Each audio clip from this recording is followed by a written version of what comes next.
Beekeeper Brett Chamberlain and his wife Helena were surprised to find about 10 of their bee boxes scattered and crushed on Tuesday. We came to inspect the bees, was it the 4th of December, to make sure that they had food and that they were tucked in for winter. And as I come around the corner of the road here and looked at the hives, it looked like a tornado had hit. They also found tens of thousands of Brett's bees smashed between the honeycombs in those hives. Just smashed. But you can smell the fermenting honey and pollen and the decaying bees. Located at a dead end of a riparian area in St. George, Brett knew this wasn't caused by Mother Nature, but was intentional. Somebody had come through here, I suspect probably around Thanksgiving time, and had just driven their truck over it repeatedly, just used their vehicle like a battering ram, ramming the hives and running them over, crushing them. It didn't take long for him to notice tire marks where it looked like a truck had driven over them. The only way that these tracks could have been made over here is if they came over the top of those hives. Brett said the bees that did escape more than likely died of exposure to the cold temperatures. As a group, they're warm-blooded. As the individual, they're cold-blooded.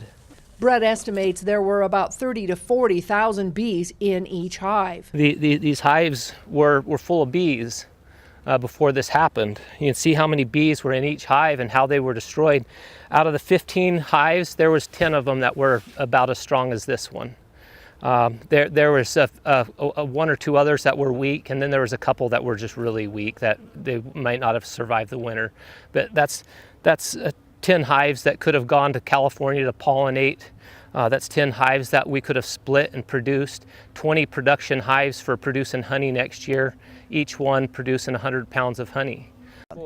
After posting pictures of the damage on Facebook, Brett wanted to dispel comments that this was done to collect insurance money or that these were old hives. There is no insurance, and many of these hives were fairly new. He said woodland birds and bunnies have been visiting the damaged boxes, cleaning up the dead bees and fermented honeycombs.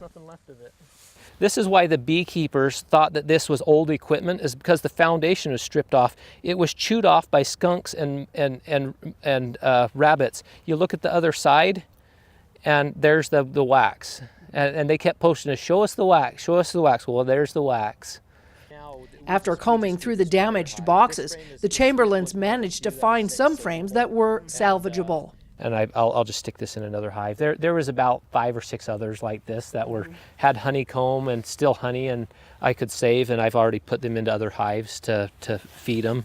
Brett's bees were more than just a hobby, and the damage was more than just about the boxes.